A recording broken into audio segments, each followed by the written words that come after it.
ಜೀವನ ಅನ್ನೋದು ಸೋಲು ಗೆಲುವಿನ ಆಟ. ಗೆದ್ದವನಿಗೆ ಸೋಲಬಾರ್ದು ಅನ್ನೋ ಭಯ ಇದ್ದರೆ ಸೋತವನಿಗೆ ಗೆಲ್ಲಲೇಬೇಕು ಅನ್ನೋ ಛಲ ಇರುತ್ತೆ. ಒಂದೊಂದು ಸಾರಿ ಈ ಸೋಲು ಗೆಲುವು ಇವೆರಡರ ಮಧ್ಯೆ ನಾನು ಸೋಲ್ತೀನ ಗೆಲ್ತೀನ ಅನ್ನೋ ಕನ್ಫ್ಯೂಷನ್ಗಳು ತುಂಬ ಇರುತ್ತೆ. ಈ ಕನ್ಫ್ಯೂಷನ್ ಮಧ್ಯೆ ಒಂದೊಂದು ಸಾರಿ ತುಂಬ ಯೋಚನೆ ಮಾಡಿ ಮಾಡಿ ಮಂಕಾಗ್ಬಿಡ್ತೀವಿ.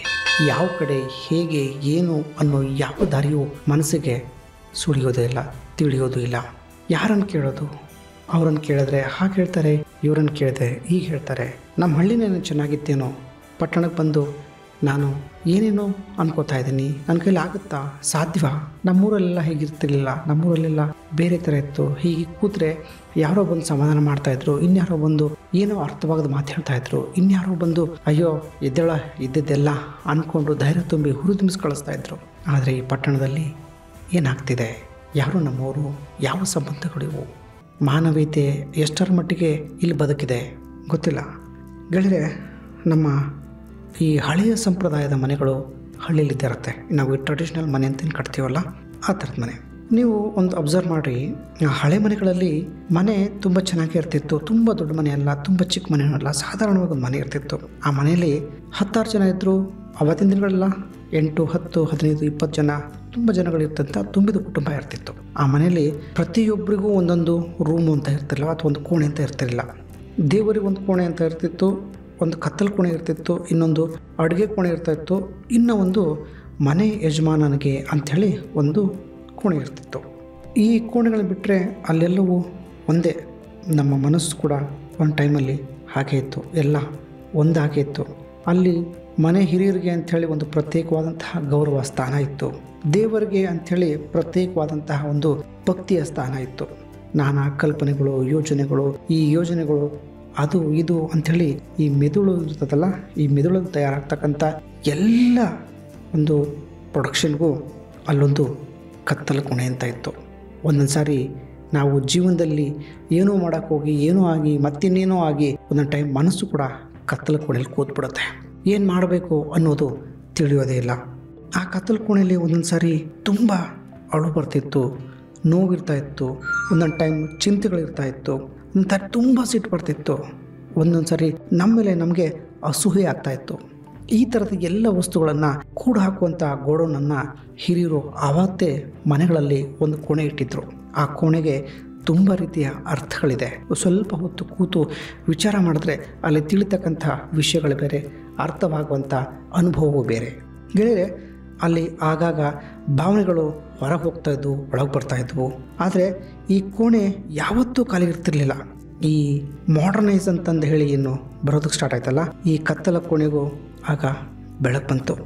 ನಮ್ಮ ಬದುಕು ಹೆಚ್ಚೆಚ್ಚು ಪಾರದರ್ಶಕವಾಯ್ತಾ ಹೋಯಿತು. ಈ ಕತ್ತಲ ಕೋಣೆ, ಅದರಲ್ಲಿದ್ದಂತಹ ಧೂಳಿಡಿದ ಎಲ್ಲ ಸಾಮಗ್ರಿಗಳು ಕೂಡ ನಮ್ಮ ಕಣ್ಣಿಗೆ ಕ್ಲೀನಾಗಿ ಕಾಣಿಸ್ತಾ ಇತ್ತು. ಈ ಮನಃಶಾಸ್ತ್ರ ಎಂಬ ಜ್ಞಾನ ಶಾಖೆ ಇದನ್ನು ಅಚ್ಚುಕಟ್ಟಾಗಿ ಮಾಡೋಕ್ಕೆ ಸ್ಟಾರ್ಟ್ ಆಯಿತು. ನಾವೆಲ್ಲ ಕತ್ತಲ ಕೋಣೆಯಲ್ಲಿ ಏನಿದೆ ಅಂಥೇಳಿ ಒಂಥರ ನೋಡ್ತಾ ಇದ್ವಿ. ಅಲ್ಲೇನೋ ಹುಡ್ಕೋಕೆ ಹೋದರೆ ಮತ್ತೇನೋ ಸಿಗೋದು, ಮತ್ತೇನೋ ಸಿಕ್ಕ ತಕ್ಷಣ ಅಲ್ಲಿ ಸಿಗ್ತಕ್ಕಂಥ ಆಶ್ಚರ್ಯ, ಅನುಭವ, ಆ ಖುಷಿ, ಅಲ್ಲಿ ಒಳಗಡೆ ಹೋಗಿ ಹೊರಗಡೆ ಬಂದರೆ ಏನೋ ಒಂದು ಅನಿಸೋದು. ನಾವು ಖುಷಿಯಿಂದ ಹೋದರೆ ಒಂದೊಂದು ಸಾರಿ ಭಯದಿಂದ ಆಚೆ ಬರ್ತೀವಿ, ಭಯದಿಂದ ಒಳಗೆ ಹೋದರೆ ಒಂದು ಸಾರಿ ಖುಷಿಯಿಂದ ಆಚೆ ಬರ್ತೀವಿ, ಒಂದು ಸಾರಿ ಸಪ್ಪೆ ಮೂರು ಹಾಕೊಂಡು ಹೋದರೆ ಒಂದೊಂದು ಸಾರಿ ಏನೋ ಆಶ್ಚರ್ಯವಾಗಿ ಹೊರಗೆ ಬರ್ತೀವಿ. ಹೀಗೆ ಏನೇನೋ ಆ ಕತ್ತಲು ಕೋಣೆಯಲ್ಲಿ ಸಿಗ್ತಾಯಿತ್ತು. ಸೊ ಅಲ್ಲಿ ಹೋದಾಗ ಕತ್ತಲು ಕೋಣೆಯಲ್ಲಿ ನಮ್ಮನ್ನು ನಾವು ಪರಿವರ್ತನೆ ಮಾಡ್ಕೊಳ್ತೀವಿ. ಒಂದು ತೆಂಗಿನಕಾಯಿ ಗಿಡದಿಂದ ಮನೆಗೆ ಹೋಗಿ ಯಾರೋ ಕಾಲಲ್ಲಿ ಮೆಟ್ಟಿ ಆ ಗುದ್ಲಿ ಹಾಕಿ ಹಾರೆ ಹಾಕಿ ಏನೇನೋ ಮಾಡಿ ಆ ತೆಂಗಿನಕಾಯಿ ಸಿಪ್ಪೆನ ತೆಗೆದು ಏನೇನೋ ಮಾಡ್ತಾರೆ. ಆದರೆ ಅದು ದೇವಸ್ಥಾನವನ್ನು ಪ್ರವೇಶ ಮಾಡಿದ ತಕ್ಷಣ, ಒಂದು ಬಾಳೆಹಣ್ಣು ದೇವಸ್ಥಾನದ ಬಾಗಿಲನ್ನು ಪ್ರವೇಶ ಮಾಡಿದ ತಕ್ಷಣ ದೇವರ ಕಾಲು ಕೆಳಗಡೆ ಇಟ್ಟು ನಮಸ್ಕರಿಸಿ ಹೊರಗೆ ಬಂದರೆ ಅದು ನಮಗೆ ಪ್ರಸಾದ ಆಗುತ್ತೆ. ಕಣ್ಣಿಗೆ ಹೊತ್ಕೊಂಡು ಅದನ್ನು ಶಿವಾರ್ಪಣೆ ಮಸ್ತು ಅಂತ ಹೊಟ್ಟೆಗೆ ಹಾಕೋತೀವಿ. ಅದು ಎಲ್ಲಿಂದ ಬಂತು, ಹೇಗೆ ಬಂತು, ಏನನ್ನೂ ನೋಡೋದಿಲ್ಲ. ಸೊ ಆದರೆ ಆ ಸ್ಥಾನ ಅನ್ನೋಂಥದ್ದಿದೆಯಲ್ಲ, ಆ ಸ್ಥಾನಕ್ಕೆ ಇರ್ತಕ್ಕಂಥ ಒಂದು ಹಿರಿಮೆ, ಆ ಪೂಜನೀಯ ಭಾವ ಅದೊಂಥರ ಇರುತ್ತೆ. ಹಾಗೆ ಈ ಕತ್ತಲ ಕೋಣೆಯಿಂದ ಒಂದೊಂದು ಸಾರಿ ಏನೇನೋ ಸಿಗ್ತಾ ಇತ್ತು. ಆದರೆ ಅಲ್ಲಿ ಏನು ಸಿಕ್ತು, ನಾವೇನು ಹುಡ್ಕೋಕೆ ಹೋಗಿದ್ವಿ ಅನ್ನೋದ್ರೆ ಜಾಸ್ತಿ ಹುಡುಕಬಾರ್ದು. ಅಲ್ಲಿಂದ ಬಂದ ಮೇಲೆ ಒಂದು ಅನುಭವ ಸಿಗುತ್ತೆ, ಆ ಅನುಭವನ ಎಂಜಾಯ್ ಮಾಡ್ತಾ ಹೋಗಬೇಕು. ಗೆಳೆಯರೆ, ಆ ಕತ್ತಲು ಕೋಣೆ ಸಿಕ್ಕಂತಹ ರೋಚಕತೆ ಅನುಭವ ಅದನ್ನು ನಾವು ಮತ್ತೆ ಫಿಲ್ಟರ್ ಮಾಡ್ತಾ ಮಾಡ್ತಾ ಹೆಚ್ಚು ಗಮನ ಕೊಡಲೇ ಇಲ್ಲ. ನಾವು ಕತ್ತಲ ಕೋಣೆ ಯಾಕೆ ಇಡ್ತಿದ್ರು ಅನ್ನೋದನ್ನು ಇವತ್ತು ಕಟ್ಟುವಂತಹ ಮನೆಗಳಲ್ಲಿ ಯಾರೂ ಅದನ್ನು ನೋಡ್ತಾ ಇರಲಿಲ್ಲ. ನಮಗೇನು ಬೇಕು, ಮನೆ ಹಾಲು ಪಡ್ಸಾಲೆ ಅಥವಾ ಏನು ಕರಿತೀವಿ, ಜಗಲಿ, ಅಡುಗೆ ಮನೆ, ಇದೆಲ್ಲ ನೀಟಾಗಿದ್ದರೆ ಸಾಕಲ್ವಾ, ಇದು ಬಿಟ್ಟರೆ ಸಾಕಲ್ವಾ ಅಂತಿದ್ವಿ.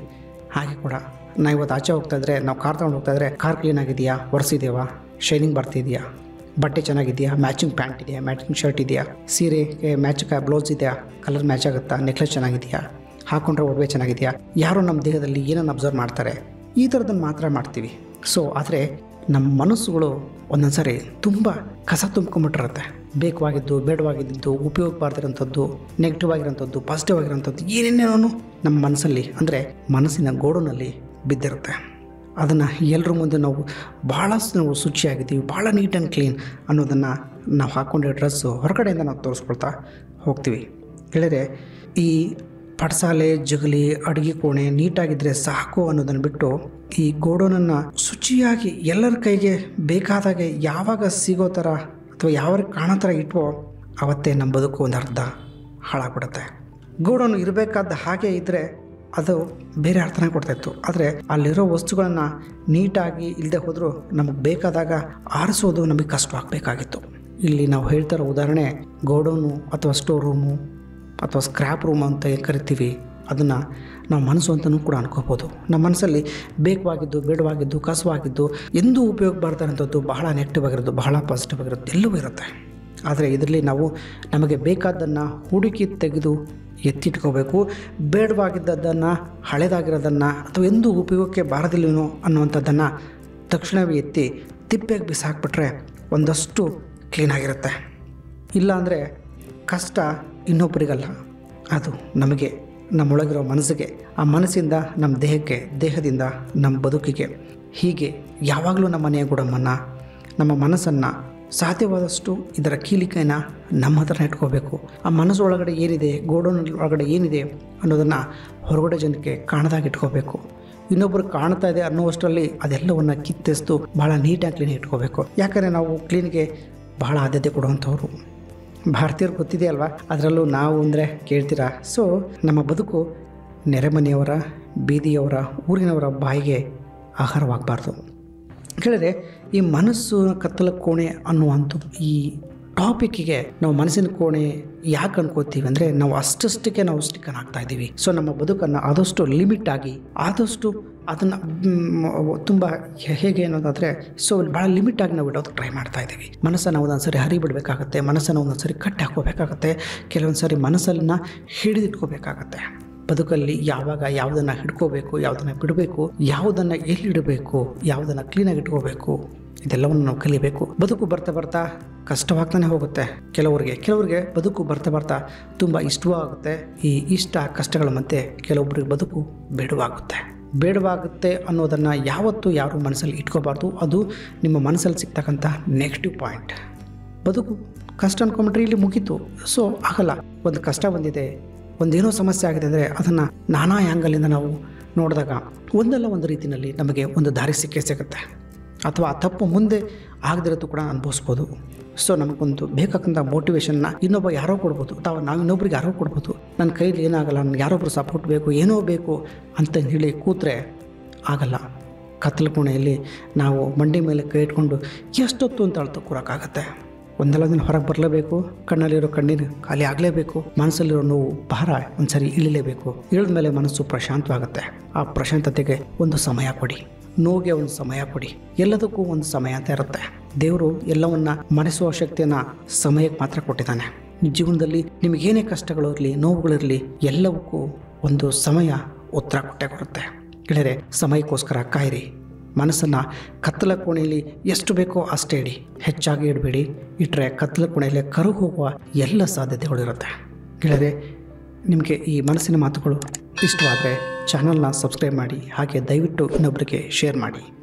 ನಮಸ್ಕಾರ.